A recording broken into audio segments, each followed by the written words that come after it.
Hello and welcome. This week I took a trip down to Pinewood Studios, the home of British cinema, to meet stuntman, stunt coordinator and second unit director Gary Powell as he preps some of the action for the new James Bond adventure. I asked him a whole bunch of questions and started with his early career. Thanks very much indeed for joining us. No pleasure. I know you're extremely busy here at Pinewood at the present time, but it's great to finally meet you after all this time. Right. It's been like I've known each other for ages and not actually got around to speaking in public. Let's look at let's start back in your early days. I mean, obviously your dad was a stuntman, your uncle was a stuntman. What was growing up like as a kid in your house? I mean, but for the most part, for many years, I didn't actually get what was going on. right. You know, Dad would be home for a while, then he'd disappear for a while, so I didn't get the sort of what it was. You know, it's like the 9-to-5 job that sort of most people do. I think the earliest sort of memory I had with Dad was when he was in Turkey on You Can't Win 'Em All. Yes. And I knew that he was there and all that sort of thing. So and then he come home and it was nice. And that was the sort of earliest sort of time I could actually remember he was away on something. And then when I see the film, and he's like, oh yeah, you know, that's us doing that. So I'd always wanted to go there, so it was nice when we went to Turkey on Skyfall. I suppose, yes, I was going to say that must be the so it was quite nice for that. Yeah, so that was the earliest sort of thing, but not really getting what it was that he disappeared for. So how did that affect you school-wise? I mean, obviously going to school I was and then crap at school. but I mean, from the point of, all right, you could see or you had an idea what your dad was doing. Did that affect the way that you were treated at school or the way that they looked at you at school? No, I mean it was a little bit more low profile to what it is now. Like the audience, or say the public's knowledge of what a stuntman was back then wasn't really known like Yes. it is today, sort of thing. So it was a little bit, well, what's that then? So it didn't really, you know, you didn't really get 101 questions like you do like now. If someone's kid goes into school now and they say their dad's a stuntman, it's like, oh, what's he working on? Oh, he's working on Star Wars, he's working on James Bond. But then it's, you know, it's a totally different sort of upbringing now, I would have thought, to what it was when I was coming up, Yes. sort of thing. So it wasn't really any sort of put out. So Because it would have affected Greg before you. I mean, he Greg joined 11 before, years before you, Greg, didn't he? I mean, Greg was way before me, because I didn't actually start professionally till I was 27. Yes. I did my first stunt when I was 10 on Carry On That's right, series. But that was it, and then I went off and did my own thing, whatever. But it wasn't out of the ordinary, you know. You wasn't like celebrities or anything like that, which it's not now, but it seems like it's more high profile now because everyone knows what a stuntman is Yes. nowadays. So whereas back then, not many people knew what they were. You always close with Greg, as brothers go. Yeah. I mean, there was always a bond between you. I know, no we're pun intended, always, but- you know,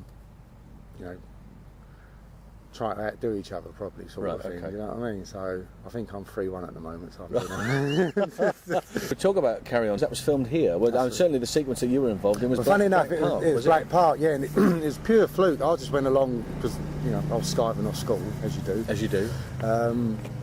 And the actor couldn't ride a horse, the typical, of course I can ride a horse scenario. Right.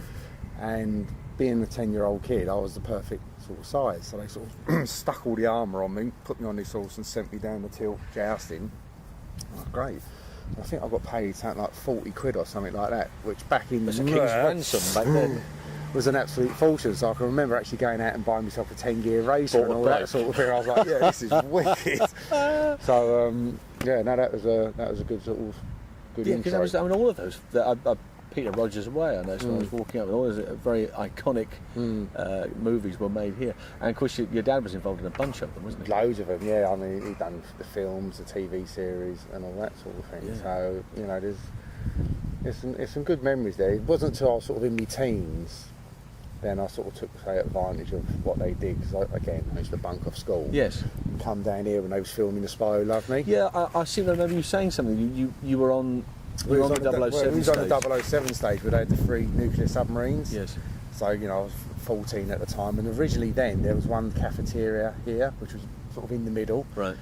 So I used to sort of go and get the teas for the stunt boys or something like that. But my sort of perk at the end of the night was the armoury, which you couldn't do now. You get shot now, but the armoury used to let me go and collect some of the guns off the stuntmen, But the treat was that I could fire them off around the back. So you had this 14-year-old kid running around Firing machine guns all over the place. But back then it was like, oh yeah, whatever. Yeah. Now, I mean, you know, you probably get helicopters and SWAT team flying in here and everything. Yes. And to see the rest of that interview, go to Behind the Stunts on YouTube and subscribe. Now, a stunt reel from Tara Macken.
Well, that's about it for this particular week. Join us again next week for more of the same. Until then, bye-bye for now.